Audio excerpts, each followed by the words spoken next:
मालवाडे बापू तुम्ही इथे बाजूला करा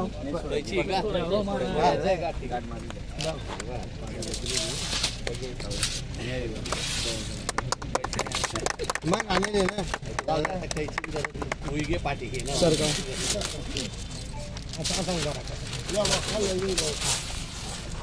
या इकडे काय इकडून इकडून या दादा इकडून या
बरे तू सर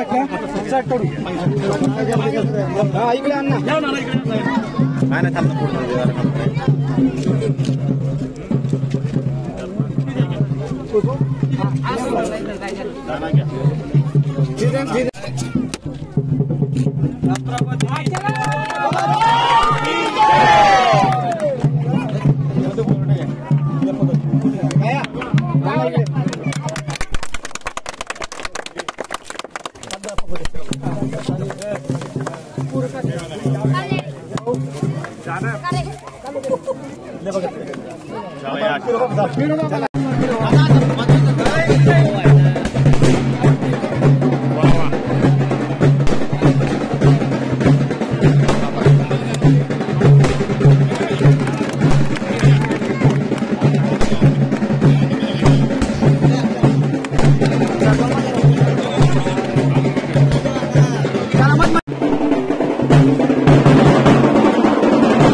तिकडे राहता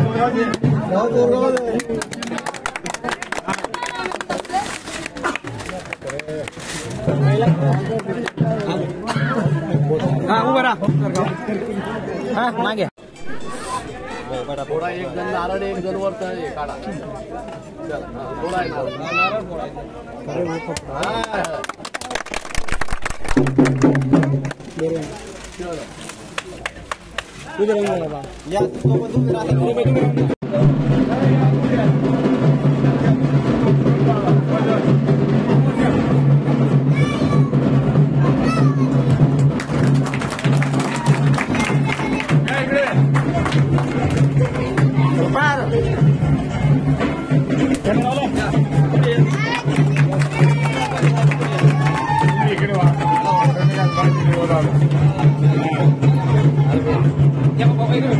जिजामातेचं पूजन पार पडलेलं आहे.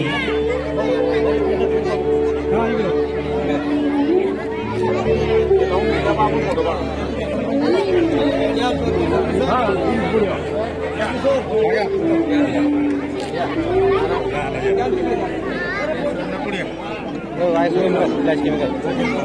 लावूया ज्ञानाचा प्रकाश पसरेला मानवतेचा, दीप लावूया श्रद्धेचा प्रकाश पसरेला भक्तीचा, दीप लावूया मांगल्याचा प्रकाश पसरेला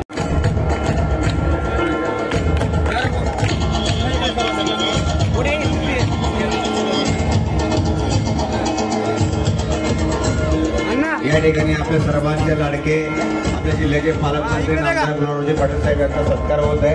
सर्वांनी टाळ्यांच्या गजरात भाऊंचं स्वागत करायचं, सत्कार करायचा. शेतकऱ्यांचे दीनदलितांचे नेते, आपल्या सगळ्यांचे लाडके नेते नामदार गुलाबरावजी पाटील साहेब, जिल्हा प्रमुख आदरणीय निलेशजी पाटील साहेब, मागासवर्गीय सेनेचे जिल्हा प्रमुख आदरणीय मुकुंद भाऊ नन्नवरे, माजी सभापती आदरणीय सचिन दादा. माझी व्यासपीठ फार मोठं आहे, सर्व व्यासपीठाची माफी मागतो. सर्व सन्मान्य व्यासपीठ मित्रांनो, जवळजवळ 12 कोटी रुपयांच्या विकास कामांचं भूमिपूजन आणि लोकार्पण सोहळा हा आज आपल्या सर्वांच्या साक्षीने या ठिकाणी संपन्न झाला. हा चोरगाव या गावासाठी अत्यंत आनंदाचा आणि सुवर्णाक्षराने लिहावा असा हा दिवस आहे. माझ्या गावाला मागच्या वर्षी आम्ही कार्यक्रम घेतला होता, तेव्हा जवळजवळ 9 कोटी रुपयांची कामं, विविध विकास कामं माझ्या गावाला झाली होती. परंतु खऱ्या अर्थाने चोरगावच्या मंडळींना आणि सरपंचांना आणि सगळ्या ग्रामपंचायत सदस्यांना मी धन्यवाद देईल आणि त्यांचं अभिनंदन करेल की तुम्ही आमचा पण रेकॉर्ड म्हणून काढला. त्याच्यामुळे मला वाटतं पारडी जिल्हा परिषद गटामध्ये सर्वात जास्त विकास निधी घेणारं जर कुठलं गाव असेल तर ते चोरगाव आहे. त्याच्यामुळे इथं काम करणारी जी मंडळी आहे ती अत्यंत एकजुटीने एक दिलाने काम करते. मला या ठिकाणी सांगायला आनंद वाटेल की आमची धरणगाव तालुका पार्टीची आज बैठक होती. त्या बैठकीमुळे आम्हाला सगळ्यांना यायला उशीर झाला, त्यामुळे मी आमच्या सर्वांच्या वतीने दिलगिरी व्यक्त करतो. मला किशोर भाऊ झवर यांचा फोन आला की तुम्ही कार्यक्रमाला येत आहेत ना भाऊ, कार्यक्रमाला केव्हा निघतायत. म्हणजे महायुतीचा एक भारतीय जनता पार्टीचा कार्यकर्ता की जो मोठ्या उत्साहाने आम्हाला या ठिकाणी येण्यासाठी आमंत्रण देतो किंवा आमची वाट बघतो, ही पण एक आनंदाची गोष्ट या ठिकाणी मला प्रकर्षाने नमूद करावीशी वाटते. मित्रांनो, खरं बघायला गेलं तर जळगाव ग्रामीण मतदारसंघ आज बारामतीच्या नंतर जर दुसरं बारामती जर कुठलं असेल तर ते जळगाव ग्रामीण मतदारसंघ आहे. आणि ती सगळी किमया करण्याची ताकद आणि जादू जर कोणामध्ये असेल तर ती नामदार गुलाबरावजी पाटील साहेबांमध्ये. त्याच्यामुळे आम्ही प्रताप भवन आम्ही सकाळी 7 वाजता हजर राहिलो होतो. तुम्हाला आठवत असेल चोरगाववासियांना. त्या माणसांना मी तेव्हा सांगितलं होतं, भाऊ ही शिकाऱ्यांनी केली, हा 12 तासात बिबट्या तिथे परत येणार. तो दुसऱ्या दिवशी आला. त्यांच्या निष्काळजीपणाने, त्यांचा पिंजरा न लावण्याप्रमाणे, त्यांच्या जाचकाठींप्रमाणे त्यांनी तो पिंजरा न लावल्यामुळे बिबट्या परत चालला गेला. चांसरमध्ये तीच परिस्थिती. त्यांचं म्हणणं आहे की अजून तो नरभक्षक झालेला नाहीये, म्हणजे तो नरभक्षक व्हावा, त्यांनी 2-4 लोकांचे मूर्त्या पाडावं मग ते पिंजरा लावतो. हा फॉरेस्ट अधिकाऱ्याला फोन करा भाऊ आणि त्याला थोडस जर तंबी दिली तुमच्या भाषेमध्ये, हा तो लोंढे म्हणून आहे, त्याला 2 दिवसाच्या आत तो, कारण की आमचं जीवनच शेतीवर आहे भाऊ. वावर मास घ्यायचं काय फायदा, रोडच नाही काय फायदा, ती गरज पडलं बरी रामदेव. त्यामुळे तो रोडाचं काम कर, आरोग्याची काळजी घेतो. म्हणून मी आपल्याला सांगणे एकच विनंती करेल की आपल्या गावामध्ये नानाभाऊ आपण असाल, ग्रामपंचायत सदस्य असाल, विकास सोसायटी चेअरमन असतील, सदस्य असतील, अनेक नागरिक असतील, आपल्याला विनंती असा कोणी रुग्ण असला तर मला फोन करा किंवा आमच्या शिवसेना कार्यालय पाटीलला फोन करा किंवा प्रतापदांना फोन करा असं देतात. आणि जेवण बी पाणतोड बी, ऑपरेशनचे बी, सुनबाई बी गुलाबू आणि पोरगा बी गुलाबू, दवाखाना चहा बी, नाश्ता बी, 3 दिन जेवण बी. अशा प्रकारची सेवा नामदार पाटील साहेबांची, परदार पाटील साहेबांची चाललेली आहे. माझी आपल्या सर्व विनंती असेल की आपण या योजनेच्या आणि आम्ही सुरू केलेल्या आरोग्य योजनेचा आपण फायदा घ्यावा ही विनंती करतो. थांबतो. गावामधून एक जनतीन घटना 15,000, एका जणाने 15,000 दिले होते.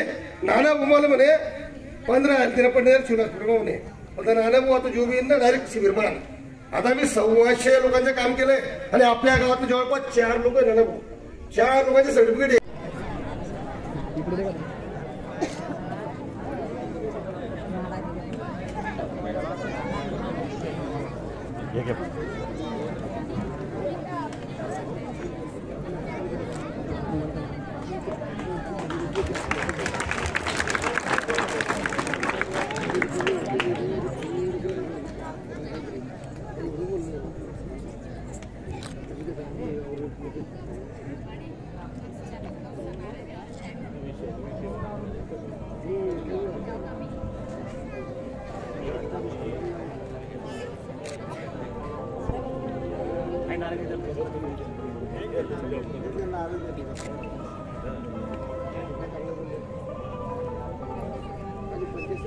फुलाले महिल्यात बघूया.